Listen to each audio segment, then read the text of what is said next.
Pada Agustus 2021, Taliban mengambil alih seluruh Afghanistan.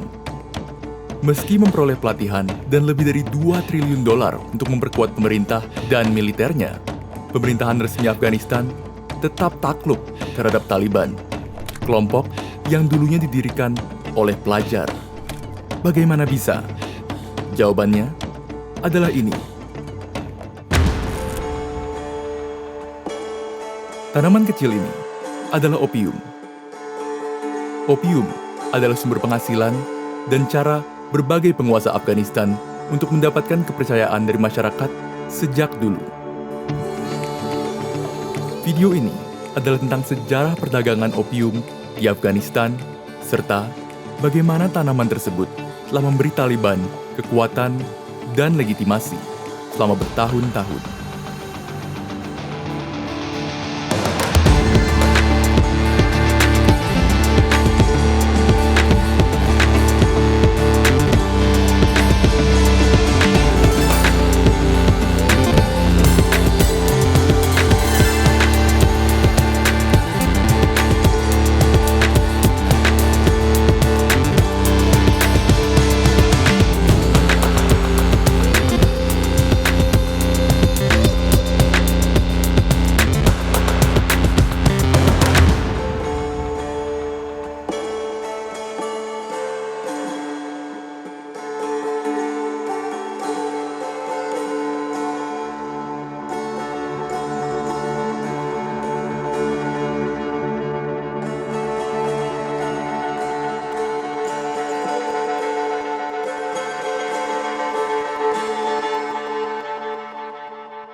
Afghanistan diketahui sebagai salah satu eksportir opium terbesar di dunia.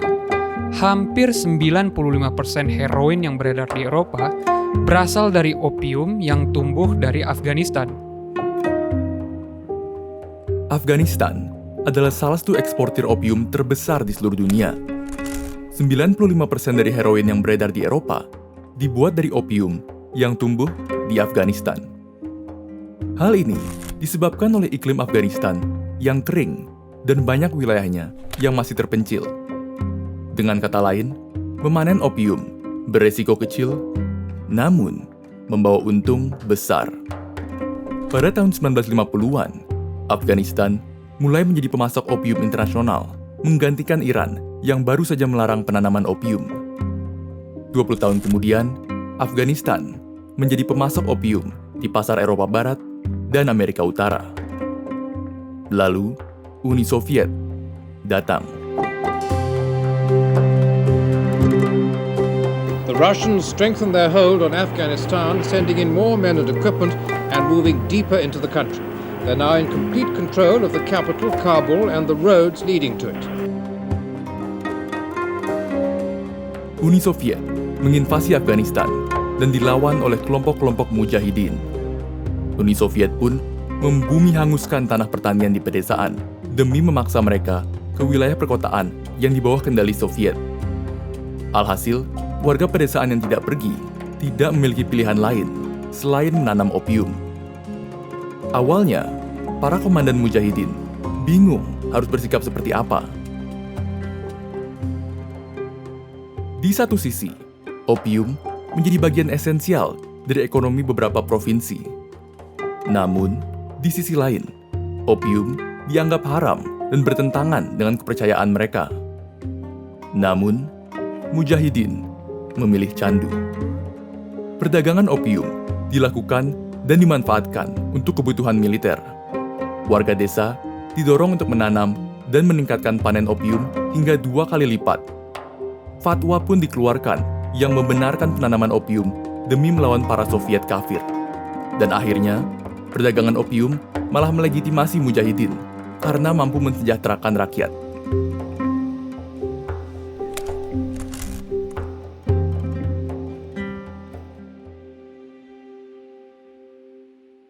Setelah Soviet pergi pada tahun 1988, beberapa faksi mujahidin mulai saling berebut kekuasaan. Sementara itu, sebuah kelompok baru terbentuk, kelompok yang berkehendak untuk menyucikan ajaran Islam di Afghanistan. Kelompok ini adalah Taliban. Sekilas, Taliban terlihat sebagai kelompok yang paling lemah. Namun, para pemimpin mujahidin sendiri mulai kehilangan dukungan dari penduduk setempat yang memanen opium mereka. Di Provinsi Helmand misalnya, kelompok yang dipimpin oleh Ghaffar Akhundzada kerap mengeksploitasi petani opium dan menghukum mereka dengan kejam apabila tidak memenuhi kuotanya.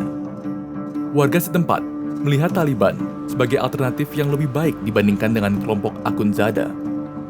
Setelah kampanye militer selama 2 bulan, Taliban berhasil mengambil alih Helmand. Awalnya, Taliban memutuskan untuk melarang seluruh kegiatan penanaman opium.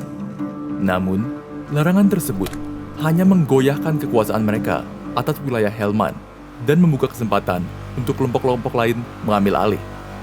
Oleh karena itu, pada tahun 1996, larangan penanaman opium dihilangkan. Dan dengan itu, produksi opium di Afghanistan meningkat pesat dari 3.400 ton pada tahun 1994 menjadi 4.600 ton pada tahun 1999. Pada masa ini, Taliban menerima 45 hingga 200 juta dolar setiap tahunnya. Sebenarnya, Taliban juga mendapat penghasilan dari menyelundupkan barang yang sudah cukup untuk menutupi operasional mereka. Namun dengan membiarkan masyarakat menumbuhkan opium mereka dapat mendapatkan dukungan serta popularitas.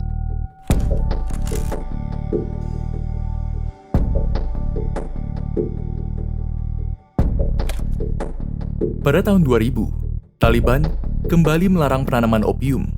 Penanaman menurun dari 80.000 hektar menjadi 8.000, dan pasokan opium di seluruh dunia menurun sebesar 75%.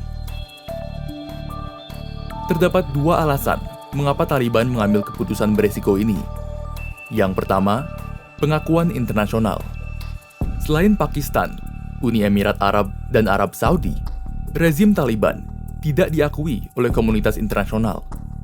Taliban berharap dengan mengurangi produksi opium, mereka dapat memperoleh legitimasi dari PBB. Tentunya, hal tersebut tidak terjadi. Dan alasan yang kedua adalah monopoli. Larangan penanaman opium meningkatkan harga opium dari $28 per kilo menjadi $400. Hal ini sangat menguntungkan Taliban yang sebenarnya sudah menimbun cadangan opium. Alhasil, meski lebih sedikit, mereka tetap dapat memasok opium cadangan dengan harga yang lebih tinggi. Meski demikian, kebijakan ini berdampak pada masyarakat yang dulunya menanam opium. Banyak dari mereka yang kehilangan mata pencaharian dan tidak bisa membayar hutang atau menafkahi keluarganya. Sebagian dari mereka melarikan diri ke Pakistan, dan sebagian yang menetap justru memilih untuk mengambil pihak kelompok-kelompok anti-Taliban.